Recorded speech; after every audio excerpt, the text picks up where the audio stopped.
present, but Commissioner Van Meter is not present. He obviously still is under the weather with his health issues. So the next order is the Pledge of Allegiance. I pledge allegiance to the flag of the United States of America and to the republic for which it stands, one nation, under God, indivisible, with liberty and justice for all. Thank you and welcome to all of our visitors that have faced the weather to get here today. First order of business is the approval of the agenda. Commissioners, if you had a chance to look at the agenda, and do you have any comments, or what's your pleasure? Mr. Chairman, Mr. Wendell. I'll make a motion to approve the agenda for today. We have a motion. Do we have a second? I'll second. We have a second by Commissioner Lloyd. Motion by Commissioner Wendling. Any discussion? Hearing none, all those in favor of the motion indicate by saying aye. Aye. Aye. Any opposed? Motion passes unanimously. Next on our agenda is the assignment of the liaisons for the board. I've worked with all of you over since the last meeting and got your input as to the preferences that you might have, and I think we have agreement on all of these. So I'd like to read those, and if the press is present, wants a copy of this, I'll provide that to him. For the airport, we have Jeff is going to take that. Ambulance Services Board, Doc. Events Complex Fair, Roy. Health Board, Doc. County Library, Roy. Memorial Hospital, Jeff. Southwest Counseling, Mental Health, Roy. Museum, Don. Recreation, Jeff. Star Transit Authority, Roy. Tripartite, Doc. Communities Protecting the Green River, Doc. 2013 Special Purpose Tax Joint Powers Board, Reed has agreed to continue that. Combined Communications Joint Powers Board, Doc. Fire Warden, Doc. Veteran Services, Don. Public Works, Gene Legursky, Engineering, Road and Bridge, Wally. Planning and Zoning, Eric Bingham, Wally. Public Lands, Wally. Facilities Maintenance, Chuck Radosevich, Don. Custodial, Karen Bailey, Don. Purchasing, Marty Dernovich, Jeff. Grants, Don. Juvenile Probation, Karen Kelly, Roy. Human Resources, Gary McLean, Wally. IT, Tim Knight, Jeff. Environmental Health, Doc. Golden Hour Senior Center, Don. Young at Heart Senior Center, Young at Heart Senior Citizen Center, Doc. So I'd entertain a motion to approve that as I indicated, and I think that would be appropriate for us to do that. I would so move to accept as presented. Do I have a motion to approve? Do I have a second? Second. Second by Roy. Motion by Jeff. Any further discussion? Hearing none, all those in favor of the motion indicate by saying aye. Aye. Aye. Any opposed? Motion passes unanimously. Thank you. Now we have the approval of the minutes for the January 8th meeting. Have you had a chance to review those? And if so, are there any comments, or what's your pleasure? I would move that we approve the minutes from 1/8/19 as presented. We have a motion by Commissioner Lloyd. Do we have a second? A second. Second by Commissioner Smith. Any further discussion? Hearing none, all those in favor of the motion indicate by saying aye. Aye. Aye. Any opposed? Motion passes unanimously. Next, we have the approval of the acceptance of the bills, approval of the county vouchers, warrants, approval of the monthly reports, approval of the bonds, approval of the abates, rebates. Have you had a chance to review those, commissioners? And if so, what is your pleasure? Mr. Chairman, Commissioner Wendling. I'll make a motion to approve the acceptance of the bill, which includes the approval of the county voucher warrants, approval of monthly reports, approval of bonds, approval of the abates and rebates. We have a motion to accept the bills as presented. Do we have a second? I will second that. We have a second by Commissioner Smith and a motion by Commissioner Wendling. Any discussion? Hearing none, all those in favor of the motion indicate by saying aye. Aye. Any opposed? Motion passes unanimously. Next, we have a budget amendment for the Eden Valley Rural Healthcare District. We've had a call from Ron Noble, and obviously, because of the lack of maintenance on the state highways, unlike the county highways, he couldn't make it here, so, and he also has a problem with Porter Rock Slaughter. They need an EIN before he can deposit that slip, but I think we can go, we can go forward with that if you're so inclined. Bonnie? Good morning, Chairman and Commissioners. Good morning, Bonnie. We have a budget amendment this morning, Resolution 19-01-CL-01. Increases the general fund expenditures for Eden Valley Rural Healthcare District by $10,000, and it decreases the general county reserves cash carryover by $10,000. We will have to open this up to the public before you can vote on it. Are there any questions? Commissioners, questions? Just a clarification, Commissioner, Chairman Johnson, and maybe this one's a little Robert or Rob. They don't have any just tax ID number at this point. Is that what the situation is? Commissioner Lloyd, I was just informed 15 seconds ago. No, they don't. Okay. I'm really glad you're up to date with the information. Assessor Demas will inform you of this. I actually got a phone call this morning, Commissioners, from Ron Noble. Number one, he wasn't able to get here due to the roads, and number two, because of the government shutdown, they were not able to get an EIN number assigned for the district, so they're waiting on that first. They can't open the bank account to deposit the check until they have that number. So that's kind of where they're kind of stuck in limbo at this point. He's not waiting on us. No, he's not. He's waiting, just not on you. Any other questions? Hearing none, we'll open this up for public comment. Are there any comments from the public on this issue?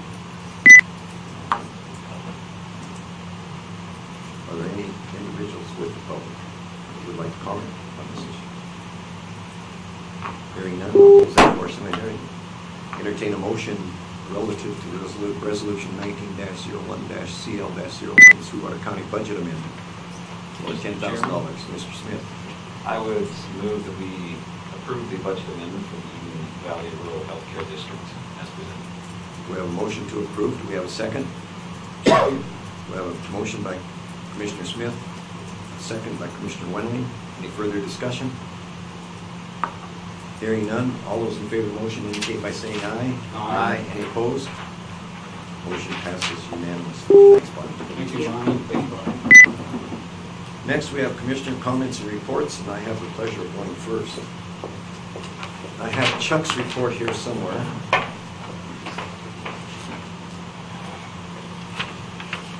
There it is. This is the Facilities Department report. Detention Center, the painting of the lobby of the detention center is complete. The administration area will be painted this week. The old Carnegie Library, the City of Green River received the grant funding for the structural and geotech evaluation of the Green River Carnegie Library building. AML drilling. AML will be doing exploratory drilling at the HHS building and the Rock Springs Downtown Library in the next couple of weeks. I talked to Jeff Mina this morning and he confirmed that, even though Chuck's not here.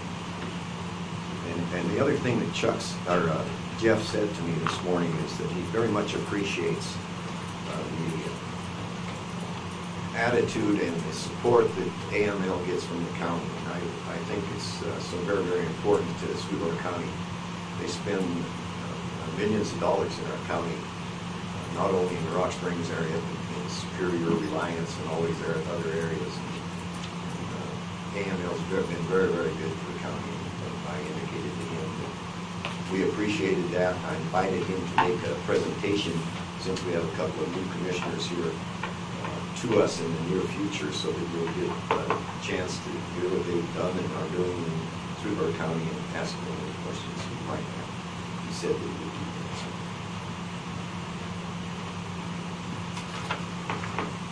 that. Next, the WCCA, Wyoming County Commissioners Association, is in the process of hiring a new executive director, and there was a conference call that was set up with the chairs of all of the various counties. Should have been 23 of us on that call. There were only 16 of us on that call. But the vote was unanimous, 16-0, to support the hiring of Jeremiah Ryman. I don't know if any of you know Jeremiah, but that is really, really a good appointment. I think that Jeremiah was a key assistant to Governor Meade, staff assistant to Governor Meade. He's very good to the county on various fronts. In Dow, in others, you're always welcome in his office. We could call him at any time. I think that was, in my opinion at least, and I think the entire Board of County Commissioners from all throughout the state were supporting that also. I look forward to great things from Jeremiah. I think it's a real move up, and look forward to working with things. That went well, and I look forward to having him here. If we get a chance, we'll have him here to speak to us here. And I met on the 17th with the CLG in Kimmer, as I always do once a month. And primary topic, and I've got to be careful what I say on this, because a lot of the decisions and discussions on at the CLG's pre-decisional, especially when we're talking about the RNPs, etc. One of the key discussion items was what's the Rocky Mountain Power's going to be doing in the immediate future and long-term future with their power plants. And there's going to be a meeting in Cheyenne Wednesday, which I hope to be able to attend to hear what their long-term plans are. In my opinion, their long-term plans are to go to renewables, and I think that's being driven by the markets in California. That bothers me, because states like Wyoming and other states will suffer the consequence of that when they move away from coal and go to renewables. So I'll carry that message if and when I get the chance for that, because if that truly does happen, and it will, I think it probably will happen some future date, but I think we need to protect our coal industry as best we can. I will be attending that meeting and voicing my opinions. Rita Meyer is going to be the one who's going to chair that. She's one of the top people in the PR department of Washington Power. And that's the end of my report, unless someone has any questions for me. Mr. Chairman, have you heard, and maybe we won't know till tomorrow, but Pacific Power planning public meetings in the county or neighboring counties as they move forward? What I have suggested and will push forward with is, I think that we deserve to have a meeting in the community, a public meeting in the community. Have Rita come here and have such a presentation to the entire county, because it affects our county, affects the state of Wyoming tremendously. And what we have suggested is that we probably would try to do that through the Chamber of Commerce, the Westminster Chamber of Commerce, to set that up. Yes, that is. One final question that may not be answered, but I think might be known, but we haven't had time with it, is to find out, have you heard what the financial revenue impact will be to the state or to the counties? The assessed valuation of the power plant is roughly $70 million. The total tax contribution is roughly $10 million a year. Are those numbers right? You know, I didn't bring it in front of me when I worked that up for you. I was thinking that the power plants and the coal production and stuff maybe even closer to 16. But it's substantial. Yeah. Very substantial.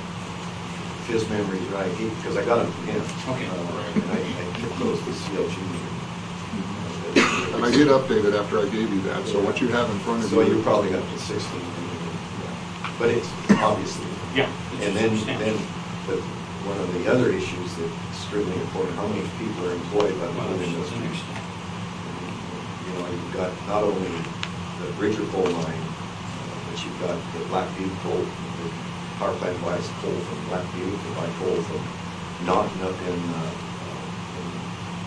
Lincoln County. So the number of people affected by that, I venture to guess, is well over 1,000 jobs involved. Thank you. Any other questions? And next is Commissioner Wendling. Thank you, Mr. Chairman. Liaison work with the ambulance board and the SCDC and that went well. This is about the only two groups that met this week. I do want to say that Ms. Marshall has been working steadily with the Great Divide Comprehensive Economic Development Strategies handbook, and hopefully we can get that completed and sent off to the Great Divide group where it'll get printed and that type of thing. The county has shared costs in that publication that we approved a while back, and once we get the copy, I'll make sure we have one here for our new commissioners to take a look at. But there was a shared cost in the county between Green River, Rock Springs, and the county of $1,000 each, and we'll work on getting that payment sent over here since we've approved it and the product is moving forward. So I'll work with Christina today after the meeting. But I just want you to know, Christina's been working really hard on getting that pulled together. Mark Cott's been assisting her in the objectives for the goals, so we'll continue that. I do know that in the near future, the ambulance board will be coming before us to talk with us, that type of thing. I just want to give you a heads up there. The last thing sitting before you is the Rivers Update Report as of January 21st. And of course, you can read through it, and you can see where Wyoming is continuing to promote the upgrading of upstream side of Continental Dam, and that's of course the River Raft project, the lower part of the dam. Utah continues to maintain water is available. They believe water is available through the St. George pipeline. I mean, granted, they believe so based on the percentages, but realistically, throughout the Colorado River Basin, everybody believes all allocations are used up. There is no extra water. So that'll be interesting as we move forward. Arizona is interesting that they're maintaining committee with the basin states. Is an important value in its own right. In other words, they're basically being, not supportive, not doing what they need to do, and as Don put in there, they're being somewhat obstinate, if you want to put it that way. So, as we work through it, the Indian water rights, Colorado River Indian tribes have recently voted to allow leasing of an estimated 150,000 acre feet of high priority water. And of course, this comes from their very early date of water rights.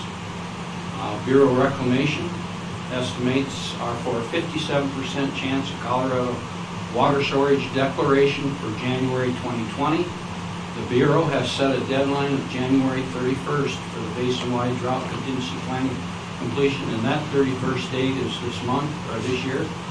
In upon completion of that drought planning, the real work of water conservation planning will begin. I took time to look up what's a snowpack at this point in time, and as of this morning from the Water and Climate Center in Portland, Oregon, the snowpack for the Upper Green is 87%, the Lower Green is 98%. I can't believe it should be more than that, but that's just coming from them, and I'll take a look at it over the next couple of days to see what the update is. But I believe it's more than that, but that's the best I could find this morning in that outfit. That concludes my report. Good question. As you know, there is a group out there that is opposing the Big Sandy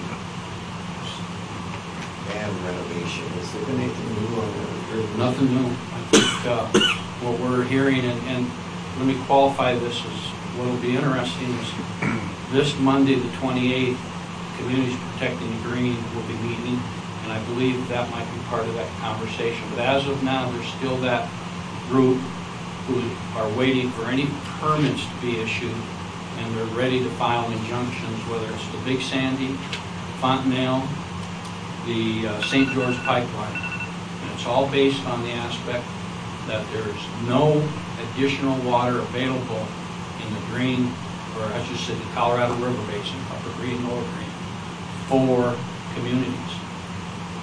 And that's the basis of it. So all the percentages we deal with come back from in the 80s when we had a real wet year.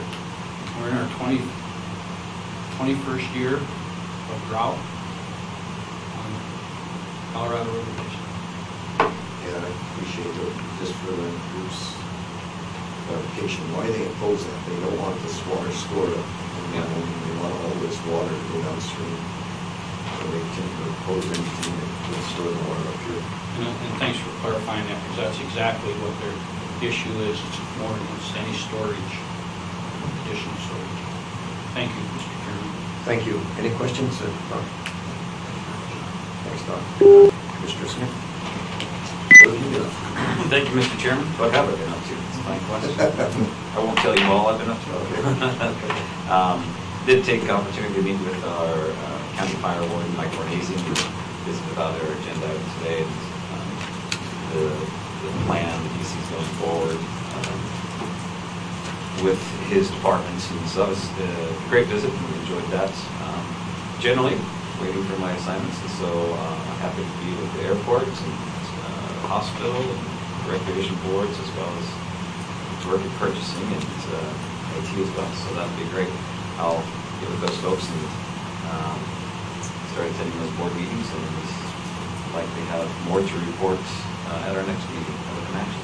So keeping it quiet, getting my feet underneath me, and again, appreciate all the help. Many people have come by with computers and office, and just happy to help me out in any way, and I greatly appreciate that. Appreciate that. My conscience bothers me, Jeff, because I gave you Marty Cernovich, and well, that's a tough assignment. We'll see how, I guess your conscience didn't bother you so much you didn't give it to me. So. Thank you. One thing about the assignments, and I forgot to mention that when I have the floor on that issue, is that while we've got liaisons assigned to all these, and we all should honor those liaisons, that doesn't mean we can't go talk and visit with any and all of them. Sure. So I do plan on getting out and visiting our county offices and departments that we have, and getting to know those folks a little bit better wherever they may be. So hope to do that over time. Next, we have Commissioner Lloyd. All right, well, I was going to attend my first liaison meeting last night at the library, but they canceled due to inclement weather, so we'll be meeting again in mid-February. Since the last meeting, I've taken a tour of purchasing and the county building over there, and had a chance to meet with Marty and Aaron Wine gave me a tour of the area, and also Chuck, so it was kind of nice getting to know them a little bit and checking out checking out that facility. Outside of that, just kind of like Jeff, settling in, excited about the appointments. I'm really excited because I think I have a lot of wealth of knowledge in some of the areas I'm going to be put on as liaison, so I think that will be beneficial to those boards, but also providing me some good based knowledge there. Aside of that, met with some county, as always, I think the biggest adjustment of becoming a commissioner is that it takes 2 hours to get a loaf of bread now when I go to Smith's, because everyone wants to talk issues. But outside of that, continue to just meet with department heads and be present in the building. And I'm really excited. Well, I don't know if I'm excited to be going to Cheyenne, because I may not be going to Cheyenne over the next couple of days. But I'm excited about that opportunity. And then I also received a call from Commissioner Johnson out of Laramie, and he's been assigned to be my mentor from the West. Did you get a call from the Commissioner, Jeff? Ashley, Yeah, so it's kind of a cool project where the state commission assigns new commissioners mentors from other counties. So I'm excited about getting the chance to meet with him. So that's really all I have, Commissioner Johnson. Thank you. Any questions? Next, we have county residents' concerns. We'll open that up for any county residents' concerns. Are there any concerns from anyone in the audience? Are there any comments from the audience? Hearing no county residents' concerns, we'll close that portion of our meeting. Next, under tab D, we have the Parks and Rec Board appointment.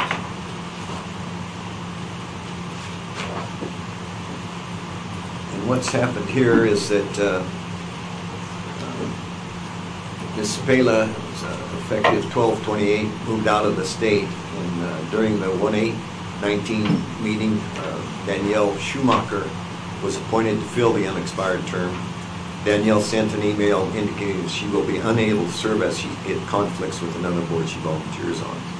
So we have one applicant, Carol Lee, that can be appointed for the 2-year term. So what's your pleasure, Commissioners?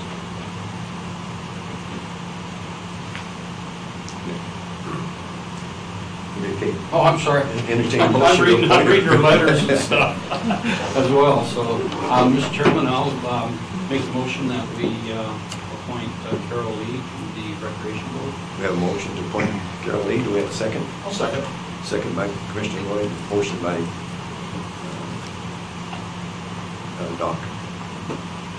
Any discussion relative to that motion? Hearing none, all those in favor of that motion indicate by saying aye. Aye. Any opposed? Motion passes unanimously.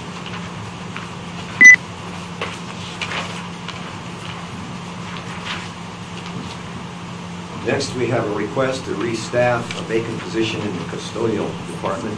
Is Gary here today? Does anyone know? Sally, do you know? Can you call down there and see if he's down there?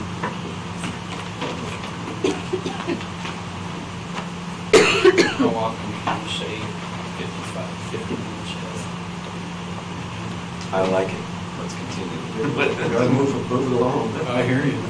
Not often you say A that. moving target's harder to hit. Right? Since we're now videotaped, the less we talk, the more I'm like, that's all I think to myself. That's true. We can take a break if you'd like. I wonder if we should do that while we wait for Gary. All the next business really requires Gary.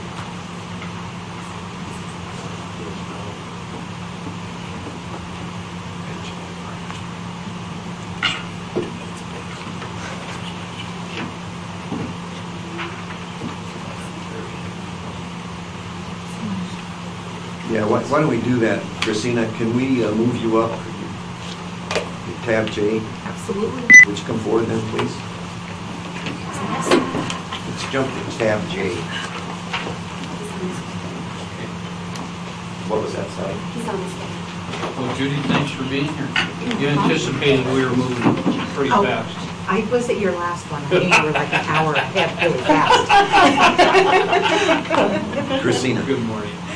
So, Mr. Chairman, just for the minutes, the sheriff initially intended to be here, but I'm happy to have our emergency management coordinator, Judy Roderick, here. So, Mr. Chairman and Commissioners, Sweetwater County was awarded $60,000 in Federal Emergency Management Performance Grant Funding, or EMPG, from the Wyoming Office of Homeland Security. The grant project requires a cash match of 50% or $60,000 that has already been budgeted in the fiscal year 2019 project budget. So the purpose of EMPG funding is to assist local governments in preparing a comprehensive all-hazards emergency preparedness system. The funding will be used to supplement the payroll expenses in the Emergency Management Homeland Security Department budget. So, again, the project requires a match of 50%. So, total of that plus the grant is $120,000, plus an additional $36,475 makes the total payroll budget for emergency management. And that is the salary and benefits of 2 full-time employees doing allowable EMPG activities. So, as a note, the term of the grant award is actually October 1, 2017 through June 30th, 2019. Sweetwater County will only submit allowable expenses for reimbursement as of July 1, 2018, so that last year's financial and compliance report does not need to be modified. So with that, I'm happy to answer questions, and of course, Judy's doing all the hard work for the project. Do you have any So, comments, Judy? yeah. Commissioners, questions, comments? Doc? Yeah. The grant runs through June 30th of 2019. Correct. Okay. When it ends, if it doesn't get renewed, what happens to those employees? So, Mr. Chairman, Commissioner Wendling, we are very sensitive to that balancing act, and so we work with the state to see if it's likely to get renewed or not. We also work with the HR department on that. So, It didn't get renewed. if it does not, if it's not likely to get renewed. Yeah, what would happen? In the worst case scenario, if we did not get a grant award, we'd have to request a budget amendment to fund those positions. So do the way those employees are hired, and I'm sure the sheriff would probably know this as well, but so should be rescinding when those employees are interviewed and hired, do they know they're being hired on soft money? No. Gary, you got any comments on that? Gary? No, I mean, the issue is ultimately it's got to come back to the board of whether or not we're going to fund that or not. I mean, that's the ultimate question. And this has come up, as you know, a few times in our history. And there's a couple different kinds of grants, and some of the grants, we have positions that have been almost every year, and let's call them firm money. And to stay with the theme, and there's other grants that are out there that are really experimental, like, hey, we want to try a program, and in those cases, then they're hired pursuant to an at-will agreement, and they understand that. I think these have been fairly well-supported program, but ultimately, if the money's not there, it's not there. It'd have to come back, and that'd have to be addressed by the board. Okay. Mr. Chairman, Commissioners, I just want to clarify that every project goes before the board. So the project design, the employees, or any expenditures are approved by the board. This is clearly discussed during the budget time, and of course, it's project-based, priority-based on this commission. So grants vary, and this one, sometimes it could be a juggling act with any project, whether it's grant funded or general fund funded. So, okay. It's good. Any other questions? Yes. Oh, I was just going to point out, for years, we always got 30,000. It was just a gimme. The state divided it equally among the counties. Then a few years ago, they went to a competitive grant process.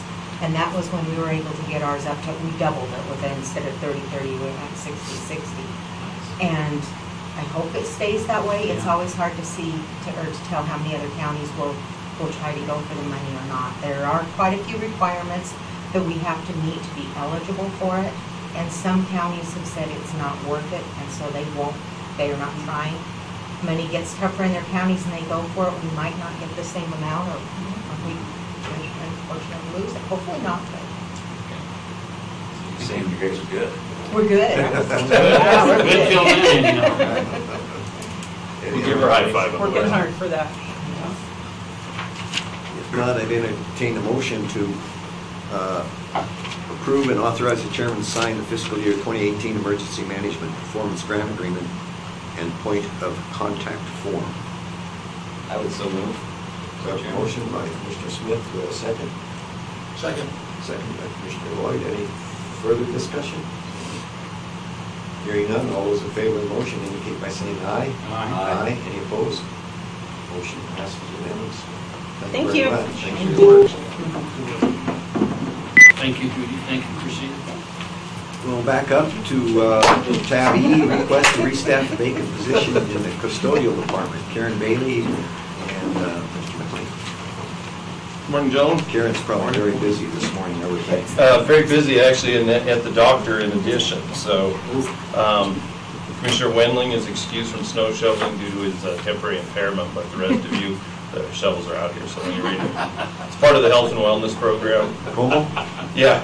I'm impressed by your Spanish, but nice try. Mr. Chairman, County Commissioners, we've got a few openings to talk about. One is in the custodial department. Karen's not here this morning. This is just staffing a vacancy of a person who moved to Salt Lake recently. And the cost summary should be in your packet for those positions.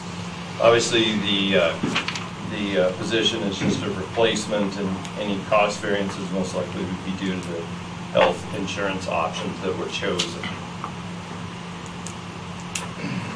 Are there any questions? Anybody have any questions, John? Gary's, that discrepancy, so you're just planning on health insurance on the most expensive? Yeah. And nobody's declared already? You're just No, no. It could be this one. Yeah, so just good question. So we're coming in and requesting permission to fill the position. So the statutory is by and with consent of Board of County Commissioners. So we try to come in and, well, let me back up real quickly. During the budget cycle, the board will approve a budget for the department. In addition, we'll approve FTEs. And so during the year, if there's a vacancy, then we're essentially either approving or not approving that FTE. And the dollar amounts, obviously, we don't know what their insurance choices are, and that's kind of what you see in the net difference in the lower right-hand corner. Should come from the health insurance option. We try to highlight that for that dollar amount.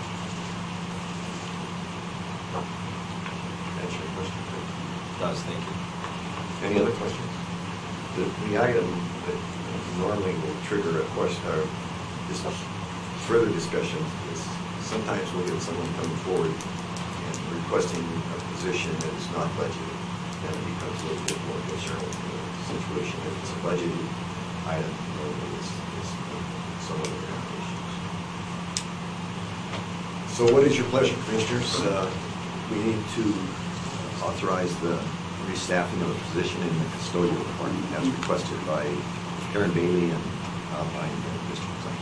Mr. Chairman, so moved that we restaff the vacant position in the custodial department. We have a motion by Commissioner Wendling. Do we have a second? I'll second that. We have a second by Commissioner Smith. Any further discussion? Hearing none, all those in favor of the motion indicate by saying aye. Aye. Any opposed? Motion passes unanimously. Next, under tab F, we have a request to restaff an open position in the clerk selection. Good morning. She's got her head bringing a relief. Did you see that? She brought in a relief pitcher. Came out of the bullpen. Switch it out. From the lefty. Mr. Chairman, County Commissioners, we have a couple vacancies in the newly elected clerk's office.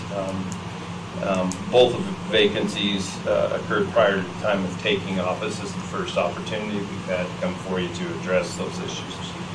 We'll address those, I guess, one at a time. The first vacancy is in the elections department. That was an individual that left some time ago. As you know, the elections are kind of a challenging issue because aside from the elections, when they actually occur, there's a lot of activity that occurs outside of the election season in registering voters, unregistering voters in some cases, dealing with equipment, software issues, and so on and so forth. And so the county clerk, Ms. Lynn, has requested to restaff the vacancy for the election position. Is there anything to say about that? No, we're trying to get someone trained before the next election. The presidential election will be 2020, so we need everyone up and running and getting trained now so that we have a smooth election. Is there any possibility that someone in your department would want that position, or that you won't know that at this point in time? Or? I've actually, kind of talked with people, and it's not a position that anyone is right now wanting to move into. So. Are you expressing interest, Mr. Chairman? No, I heard. Yeah. One of the prior commissioners might want. Okay. Yeah.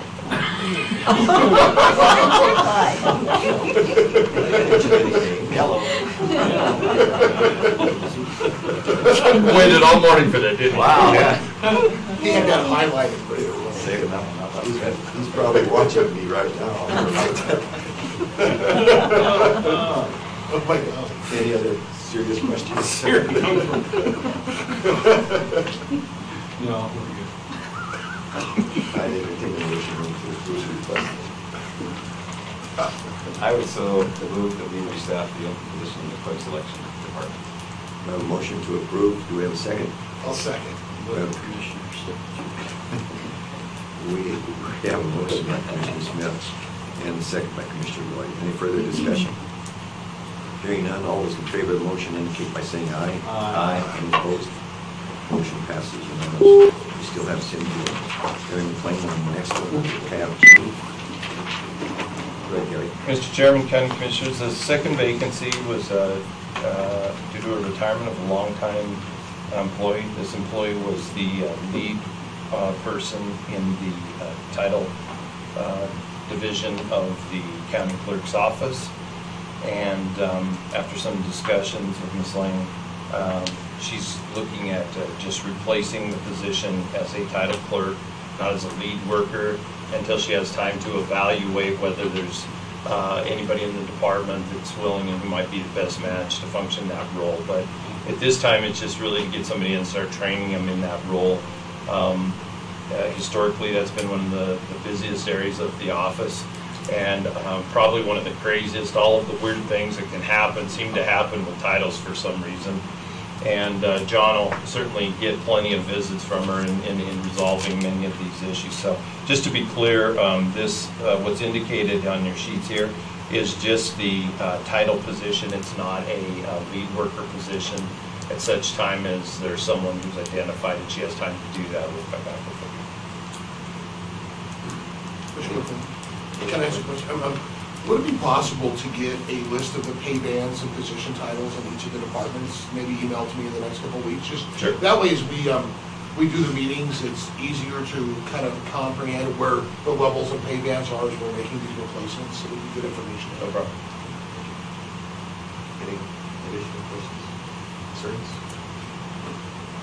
I would so move to fill the position. We have a motion by Commissioner Lloyd to restaff the open position in the clerk's office as presented by Ms. Lane and Mr. McLean. We have a second. Second. We have a second by Commissioner Wendling, motion by Commissioner Lloyd. Any further discussion? Hearing none, all those in favor of the motion indicate by saying aye. Aye. Any opposed? Motion passes. Next, under tab H, was Mike going to come as far as you know? Yeah, as far as I know, he planned on being here, so We can take a break. We've been working hard. okay. Take about a 15-minute break. Yeah.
Brazasian, and move over to the sheriff in the interest of time again. Tab I, request to restaff 2 vacant positions in the detention center. So we have the sheriff with us here. Mr. McLean. Welcome, Sheriff. First time here, right? Second. Asking for people already. Just wants to make sure you don't get comfortable saying that. Mr. Chairman, County Commissioners, as you indicated, the sheriff's requested to fill a couple vacancies, and so we'll do them one at a time. The first vacancy is a vacancy in the control room. We had an individual in there who resigned to take care of some child care issues. And so, again, for everybody's edification, this is a vacancy in the detention center and control room. The design of the detention center is such that the central control room controls all the doors in the facility, and including within the pods if need be. And they also receive public who comes into the building, attorneys. The detention officers, it's an interesting design, have no keys. They have to request access to all the different facilities. So these are really, I would say, one of the more important positions in terms of the safety and security of the facility. And it does take some time to get people up to speed. This is the consummate multitasking position. They've got how many? I don't know, a fleet of monitors in there to monitor cameras and door access. They're taking audio requests, video information, typing, opening doors. It's kind of a multitasking position. So the sheriff is requesting to fill the vacancy. Again, the position was approved in the budget, both in terms of FTE and dollars. And the difference indicated there is potentially for family insurance should it be required. So you're talking about the control room first? Yes. Okay. Any questions? Again, this is a budgeted position, as I indicated earlier this morning. And the new sheriff, I think, has looked at this a little bit from the prior sheriff. Applaud you for that. You know, passed through some of the battle. There's this that we have to, we want to make sure that we've got the people we need. We appreciate that. Any questions? Mr. Chairman? May I ask just what kind of requirements there are for a person in this position? Just totally informed. It's just basic high school education, to be able to multitask and everything, like I said. It is shift work also, and they do monitor roughly 150 cameras throughout the facility, not just our facility, but the Justice Center in general, and that's all deliveries also over to the county attorney's office and the courts.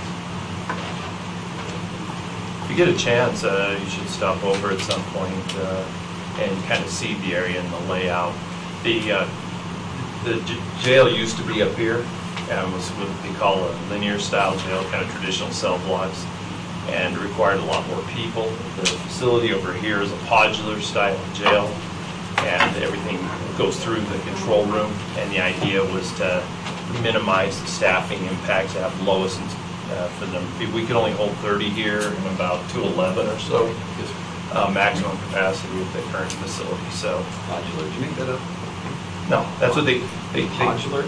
yeah, well, they got pods. They got pods. Yeah, so they call it podular. I wish I could take credit for that, but they had when they did that, they had a jail transition team, because obviously you don't do that very often to move facilities, and so a team came that does this around the country to help ensure that all the safety standards for staff and inmates are there, and help develop the staffing plans to meet that. And so that was where the term came from. All right. I think you should be aware, though, that this commission is very instrumental in getting that detention center built. It's beautiful. It's one of those our initiatives. Any other questions? If not, I entertain a motion to approve the request to fill a control room worker as requested by the sheriff. So moved. Got a motion by Commissioner Wyoming. Do we have a second? Second. Second by Commissioner Wyoming. Any further discussion? Hearing none, all those in favor of the motion indicate by saying aye. Aye. Aye. Any opposed? Motion passes unanimously. Go ahead, Gary. Thank you, Mr. Chairman, County Commissioners. The second vacancy that we're addressing today is a vacancy for a detention officer. Obviously, this is one of the positions that's responsible for direct inmate contact. A few months ago, along with the previous sheriff, we did a position for the county commissioners, kind of a presentation. And just quickly to help everybody understand, there are 5 from this facilities commission that helped with the transition. There's really 5 main positions within the jail, and that's about as low as you can staff that. And those just quickly are, in the adult pod, there are 2 detention officers per each shift that provide supervision within the adult pod. There's 1 detention officer in the juvenile pod. There are 1 detention officer in booking. There's a rover, and that rover position is if there's problems, that individual goes to where the problems to assist the officers in the floor and Actual detention. Yeah, and then the control room. But the and so those are like posts that have to be staffed. You can't do that with less than that. And in the adult pod is you can have around 142 individuals and 36 or 40 in the juvenile pod potentially. And so the facility in the design was really designed to minimize the needs of staff. And at some point, if we get a chance, I'll share the presentation that we provided a little earlier, because I think it really does help understand where the staffing needs from the detentions that are come from. They're kind of a mathematical need, I think. So. Any other questions? Yeah, and just while you were talking numbers, it just brought a real quick question. Where are our numbers presently now with the adult numbers and With the population. population? It was 106 this morning, and there's, I believe there's 7 juveniles and the rest are adults. Are we still taking placements from other counties? Yes. Obviously. Yes. Thank you. Any other questions? If not, entertain a motion to approve the request for a detention officer. I would move to restaff the detention, to restaff the position of detention officer in the sheriff's department. We have motion by Commissioner Wendell, Commissioner Lloyd. We have a second. Second. Commissioner Wendell, second. Any further discussion? Hearing none, all those in favor of the motion indicate by saying aye. Aye. Any opposed? Motion passes unanimously. Thanks, Sheriff. Thank you, Sheriff. Commissioners, thank you.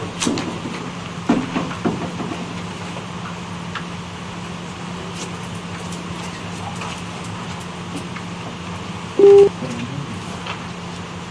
sent a quick message to Mike to let him know we're ahead of schedule. Is he coming? I haven't got a response yet, but if he gets it, for sure we'll be. Well, we can still skip over that and move on to tab K, contract with Western Engineering Geologists for engineering design and construction administration for services for the Bar X Road, CR, County Road number 21. Gene? Good morning, Mr. Chairman, fellow commissioners.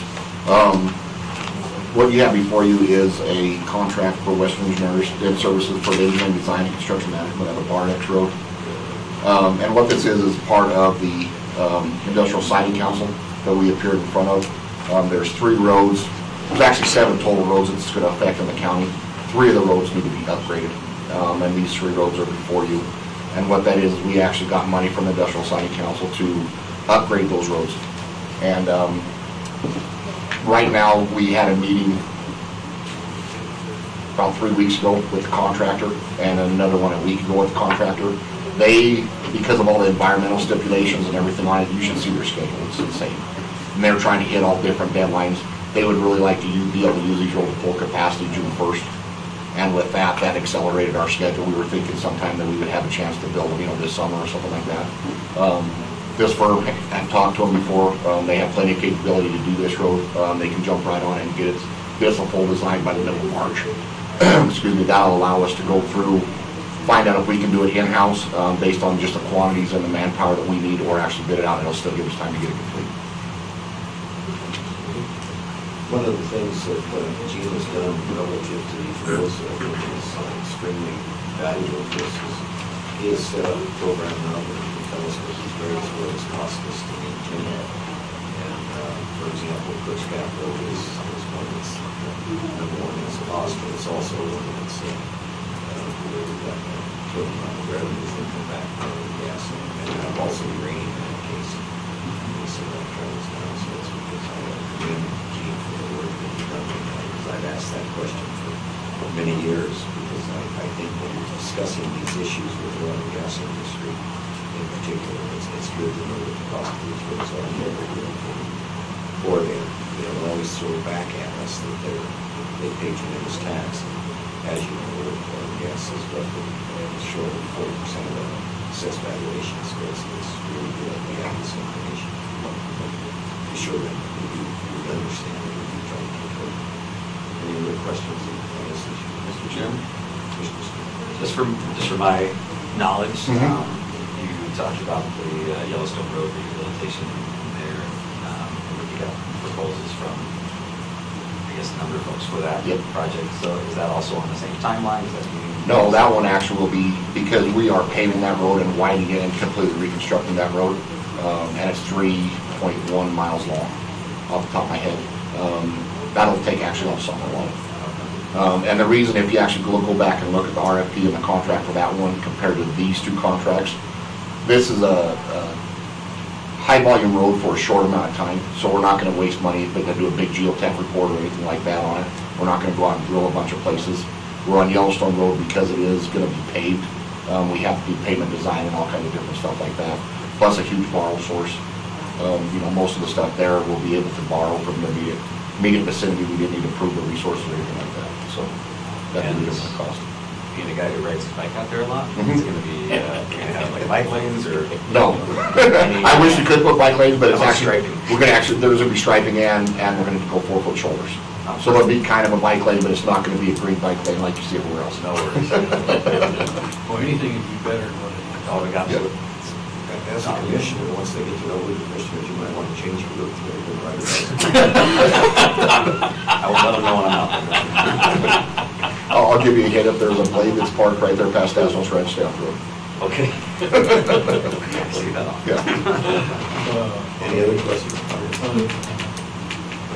If not, I'd entertain a motion to approve the contract for professional services with, between Sweetwater County and Western Engineers and Geologists as presented by Mr. Kirsten. Mr. Chairman? We have a motion by Commissioner Wendling to approve the request. We have a second. I would second. We have a motion and a second by Commissioner Smith. Any further discussion? Hearing none, all those in favor of the motion indicate by saying aye. Aye. Any opposed? Motion passes unanimously. Still yours, Dean. What you have before you is the exact same thing except with another engineering company in town. JFC is River Surveyors. And this is for two roads, both of them a little bit shorter, so the total road mileage between these two contracts is the same. This just happens to be just two roads. And Commissioner Smith, I didn't completely answer your question. On the Yellowstone Road, what we did is we took in RFPs, and then I didn't grade them. I just read them in case that, and I had a panel grade them. These two engineering firms are actually the second and third one in that list instead of the first one. So that's what that's alluding to. So it's 7 roads total, so you're seeing some of those, what are the others? The other ones are paved or in good enough condition that they know need to be. So basically the road that goes to the power plant, Crooks Gap North, Crooks Gap South, which are heavily used oil field roads, so they're already 24 to 28 foot and well maintained. All three of these roads are narrow, 18 to 20 foot, some are 22 foot. The Reiner Road is fine until you get past the gas plant, but they're actually going to be using railroad siding further to the south, so we need to upgrade that section of it. Great, thank you. Any other questions? I just make one comment. Again, this is for your education. You've been very good to form a committee that oversees these different engineering firms and tries to pass whatever they're qualified to pass the work around. Because obviously the people who work in all of these firms or our constituents, and keep with the premise that we've always used for these is that we should keep them within Sweetwater County if we possibly can, and stay on the last resort would be for us. Spread the love. Good job. So I'd entertain a motion to approve the contract for professional services between Sweetwater County and JFC Engineers and Surveyors. So moved, that we entertain to go into contract with JFC Engineers and Surveyors for the engineering design of CR 1947. We have a motion by Commissioner Roy. Do we have a second? And second. Second by Commissioner Smith. Any further discussion? Bob? You know, as I've been passing these back and forth and looking at them, myself making motions and seconding, is there necessary for us to authorize the chairman to sign, or okay? I should have said that. No. Authorized to turn this on. I thought I did say that. Did I say that? That's with all of them on the sign, right? There's only two. Well, but I was thinking, what about the wage?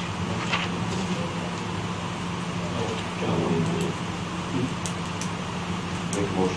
I did. I went back, I amended all those motions and authorized the chairman to sign. And if you could add, excuse me, No, retroactive is fine. and if you could add all related documents. Just in case Or there's related something else. documents. Well, that's Okay, for these all contracts. previous ones. We'll add it to this next one. Any further discussion? Hearing none, all those in favor of the motion indicate by saying aye. Aye. Aye. Any opposed? Thank you. Next, we have, you still have one? Yes. Okay, we have an MOU between Ready Services LLC and Sweetwater County for the installation of a sign on McClady Road, CR number 50. I was first approached 3 months ago for Ready Services. They actually got the coal haul going into the old Monsanto plant, which if you've ever been out on McClady Road, there's 5 trucks that are rolling in and out of there just about every hour. It's a pretty heavily used industrial road for just having a Monsanto plant on the site. You cross through a trailer court that's there. We do have a lower speed limit sign there. Whether it's paid attention or not depends on how much it's enforced. The interesting thing about this is Ready Services is being very proactive, and they would like to actually install a radar flashing sign like you've seen in the school zones go up around Washington and stuff like that to warn their drivers ahead of time. They use this in other places, and they feel that it is a good proactive measure to grab the driver's attention when they're overspeeding. So what they're willing to do is it's a 2-year contract with us. So basically what the MOU says is they will install and maintain the sign for 2 years and then turn it over to the county. After that 2 years, if they don't get the contract, if they get the contract, they said they would come before the board again and maintain the sign, which is a pretty interesting thing. The sign costs about $2,200, so not a lot, but it's a very proactive thing for a company to be doing in that area. Any questions, comments? I would just commend Ready Insulation for being willing to take this up and increase the safety in that area on their own accord. I think that's a noble effort. Any other questions, comments? I'd entertain a motion to approve the memorandum of understanding and lease agreement as presented by Mr. Gursky. I was so moved. We have a motion by Commissioner Smith. We have a second. Second. Second by Commissioner Miller. And allow the board to sign and all related documents. Yeah, the board to sign, but, and related documents. Any further discussion? Hearing none, all those in favor of the motion indicate by saying aye. Aye. Any opposed? Motion passes unanimously. Thank you, guys. Thanks, Gene.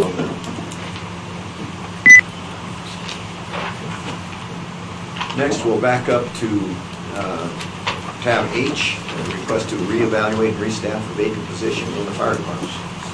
Mike, here. I apologize for not being early enough. Don't tell me you were putting out fires. Yeah. Yeah. What are you doing this morning? You surely weren't fighting fire. Good, Gary. You're still early. Not early enough for me. I think the rule for this new commission is you need to be 35. You guys are setting records. Stuff to do. Under new management. I noticed, so noted. And we appreciate it. Based on experience, I'm sure. Good or bad? Obviously for the good. Mr. Chairman, County Commissioners, we have, first of all, a vacancy within the fire group. Mike really only has 3 full-time positions. Mike, the assistant fire warden, and the position we're discussing today. I'll discuss briefly the sort of technical stuff, and then I'll let Mike talk a little bit about where he's coming from in terms of the direction of the department, which should offer some context. So the position that we're discussing today is an engine boss position. That was the vacancy. An engine boss is essentially the crew supervisor when we send a piece of equipment out on a fire. There are 3 or 4 people or whatever's deployed with that piece of equipment, maybe 2 if it's an attendant, to a fire location. The engine boss is the person who's responsible for that crew on the scene. Historically, the department has been almost exclusively wildland. And however, as time has gone by, and as some of you I'm sure have observed, there are areas outside of the existing districts that are structural facilities. There are industrial facilities. There are fires with semis, 18-wheelers, ATVs, so on and so forth, that require more structural training and equipment. In the last couple of years, Mr. Bernasian is trying to address that issue. And with this position, what he is requesting is essentially bringing in a more experienced engine boss, specifically somebody who's wildland and structurally qualified, to take that role on fires in that regard. The reason the reevaluation is in here is because folks with those qualifications require additional experience. So you will see from a grade 14 to a grade 16, that's roughly 10%, and the cost results are here included. The actual increase in terms of grade increases is relatively small. I think it's only about $400 a month. The total cost, depending on the health insurance, may end up being $23,000. So that's kind of what's on the table. Mike, you want to fill in whatever I left out? I think Gary painted a pretty good picture. It's it's a position that we feel needs to be not only a structural firefighter trained, but have some officer qualifications, leadership qualifications. So we're being utilized more and more in other capacities than just wildland. Some out of necessity, some out of good faith relationships. So to be competitive, to be safe out there with what we're dealing with, we need that level of supervision. So. And I could just add, if you remember the last meeting, there was a discussion about the grant that he applied for the breathing apparatus, and there's 2 kind of issues that this all ties together. One is certainly on structural fires, cars, vehicles, the amount of plastics, it's just not safe to attack those fires without breathing protection. You try to stay downwind, but obviously that's, or upwind, not downwind, upwind, but obviously that, around here is not always possible. The second thing is there's a national concern, lots of literature that's coming out right now on the effects, even in wildland fire fighting, of breathing smoke repetitively on wildland fires and potential health consequences. I would not be surprised if the NFPA or other agencies in the near future don't encourage as much as possible the use of breathing apparatus on many wildland fires also.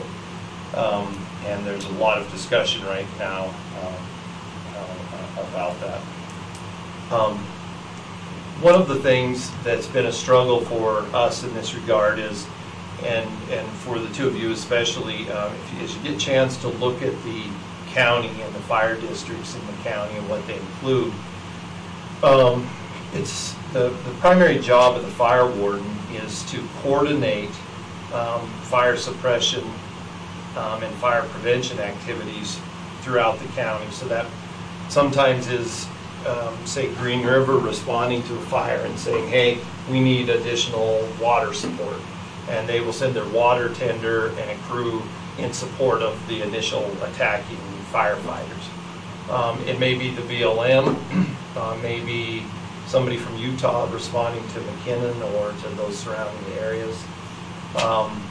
And when they get out in the field, obviously Mike can't report to the fire because there may be fires, and frequently are, in other areas for which you have to do that. So we're really dependent on the quality of people that we send out, either to support, to provide the on-site supervision there. And I think that's really the main issue that he's trying to address here. Is that fair? Yes. Okay, Gary? Yeah. Any questions? Mike, just kind of taking a quick look at the salary.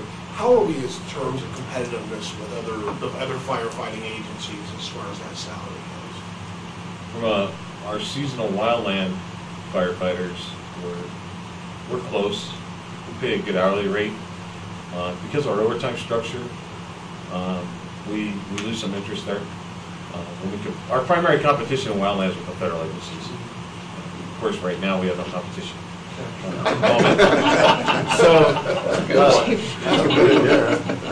Better jump on us. That's all right. My BLM counterparts, now that's being streamed live, will call me immediately after this meeting. They get not only overtime after 40, they also get hazard pay for every fire they go to. They get Sunday dip. They got a lot of perks that we don't. So our hourly rate, we try to make up for that. So we're pretty good. Seasonal is really our biggest hiring types.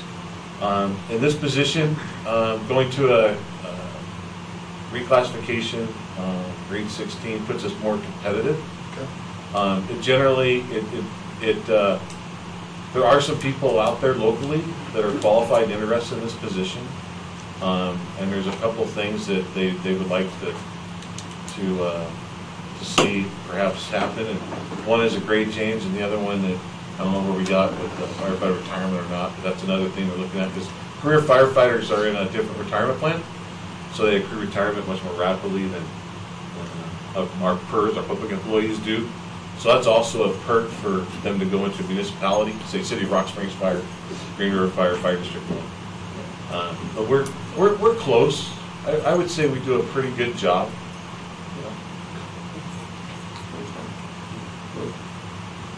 Any other questions? Yeah. A while back, I apologize for gentlemen who were elected to join us. We had a discussion with commissioners presented by Gary with regard to a plan for getting the fire department staffed. And we looked at that. My question would be, and I know your minds are going crazy right now with that, but my question to Gary is, based on that plan we presented to the commission at that time, how does this fit in with that plan that was presented to us? Back in the fall? Yeah, so I'm just going to briefly summarize it because I think we can do that quickly. Basically, what the goal is, Mike's goal is to be able to have 4 resources. He has 3 now and 1 in the works. By 4 resources, I mean trucks and resources that can be deployed to the fires. If all 4 of those he's able to staff those and they're outfitted properly, he believes it can meet most of the needs. And by most of the needs, obviously we have fire years where there's just no way. It's kind of like the California or others, so you can't staff for that. So, but most of the general needs in terms of supporting the other units, the stuff that's outside of the districts, and wildland fires, with 4 units, 4 pieces of equipment. And in general, you have those staffed with 3 people and the engine boss. So the goal is to have 4 engine bosses, one that can be responsible for each unit, each piece of equipment, and the crew that's assigned to those. And then the firefighters who staff each one of those will come from the seasonal people that hire during the season. And then Mike and TJ, who's this fire will be responsible for deploying those resources, maintaining the equipment throughout the fire season. And so this position fits in that with the added part of trying to strengthen our ability, skill level, and knowledge with respect to structural firefighting, which has not been a focus of the department. I know when I hired on, I had a very clear direction. I think Chairman Johnson was actually chairman at the time. This is a wildland department, and it is. Our true challenge is that we have to support other types of fires within the unincorporated area of the county. We have to go. We have to have a presence. While we don't take the lead in those operations, we have to be there and show up. We are requesting what we call mutual aid, and we can't request a district resource or not a county resource to come and put out our fire and not be there to support them. One, they can't bring enough people, and 2, if we are to support them, we've got to be trained and equipped to back them up. And that's really my goal. Is not to. I'm not saying I want to become a structural department, but I want to be capable of training and having equipment to support those who support us in the end. And unfortunately, that means we have to do it year-round. Just after this meeting 2 weeks ago at 1 a.m., we're out on the gorge trying to put out a pickup truck that's fully involved. You can't call another agency to come out to the gorge and do that for you. So we've got to try and do that. There's really one piece of equipment that we're lacking as far as apparatus. It's a Type 3 wildland urban interface engine, which Christina, are you still back there? I am. I believe this is our 4th attempt working with Christina to put in an AFG grant for that type of apparatus. And we've been unsuccessful. It's very, very competitive. I think that's the only apparatus we're lacking to be able to be fully functional. We have firefighters, our seasonals as well, who are trained in structural firefighting and certified at that level as a firefighter. TJ and I, of course, and at officer levels. So, and we inherited some structural firefighting equipment, ensembles, PPE. Some of that we've been able to keep updated, upgraded. The grants get us some new SCBAs. So realistically, going forward, we need to. I need some help from the board so I can help those who help us. And some of the departments out there, communications center, they are reluctant to call us for anything other than wildland fire because they understand we are a wildland department. So until the board gives us direction that we can do something other than wildland, I have a little bit of a hurdle to try to get over. They want to hear it from the top. In the meantime, those other officers that go out from other departments, they call me and say, hey, we need your help, and we're going to go to your call, and can you come help us? Vehicle extrications, rescue, EMS. I'm not looking to go into EMS. We don't need to go into EMS. We have a couple good ambulance services in the county. But from a firefighting standpoint, it's my opinion, based on the almost 4 years I've been here, that we've got to step up our game a little bit if the board would so allow that now. Thanks, Mike.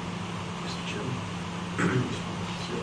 I appreciate Mike came by last week and spent some time with me and helped me understand this topic as well as the larger plan, which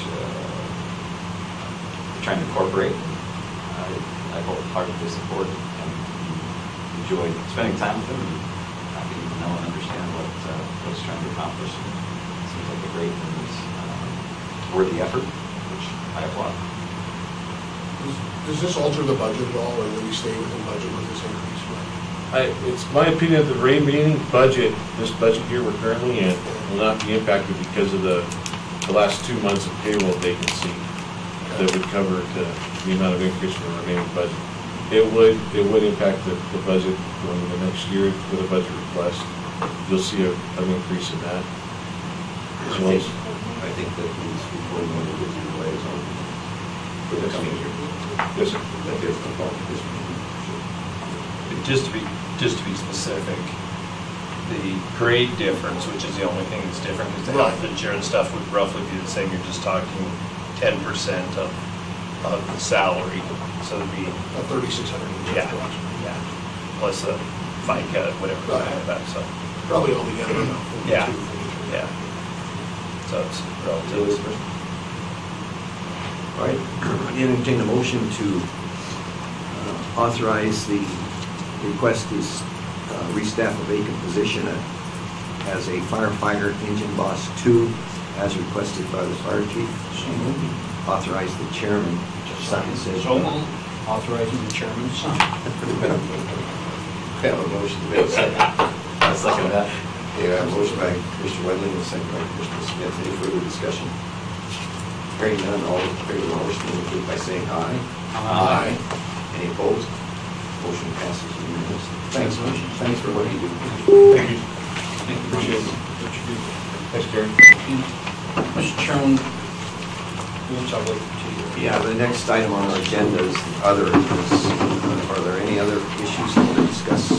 I've got, Mr. Chairman, if you don't mind, got a question, and since our attorney's here, and I apologize, it probably should have been part of my report, but on me, but when I was at the ambulance board meeting, the question was brought up, buying equipment through, with monies from the siting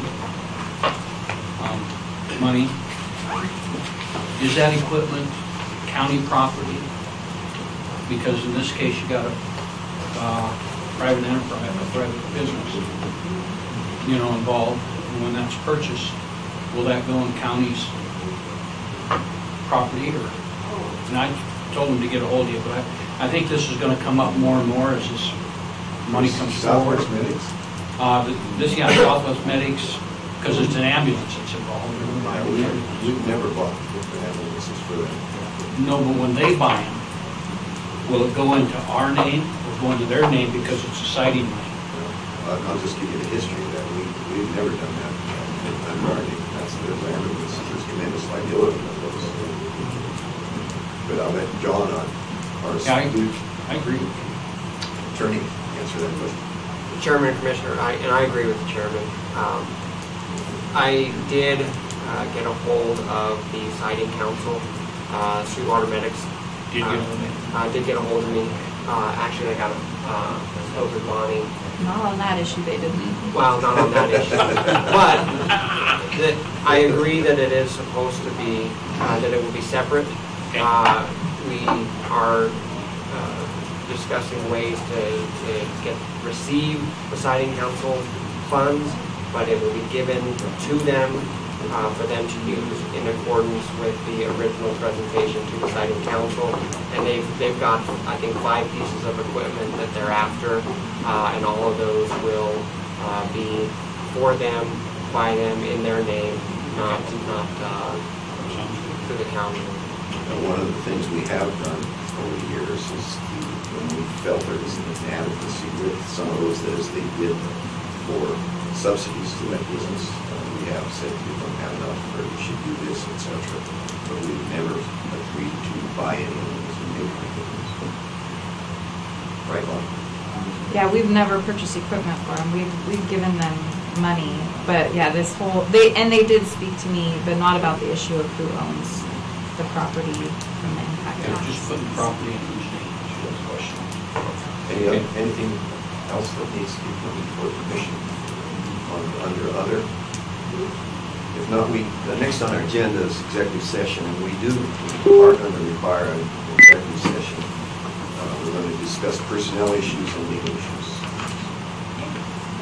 I don't believe when we come out we'll have any decisions to make, but the press can make that decision themselves and see if you want to stay and be entertained by the commission. That's what you're calling these days. We have been full of it. So with that, I entertain a motion to go into executive session. So moved. We have a motion by Commissioner Loy and a second by Commissioner Wendling. Any further discussion? Hearing none, all those in favor of the motion indicate by saying aye. Aye. Any opposed? Motion passes unanimously. We go into executive session. You're welcome to stay and stick around.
We've been appraised of certain legal situations that are ongoing and require no action, and the same can be said about the personnel issues that we discussed. There's no action required on any of those. With that, do you have anything to come before us before we adjourn, Commissioners? Hearing nothing, we'll stand adjourned. Thanks, Steph, for sticking around. Okay. Thank you. Sorry we blew you away with lots of excitement on that last. Yeah, it's all right. Next time though, the time you do leave, Stephanie, is when World of difference. we'll really.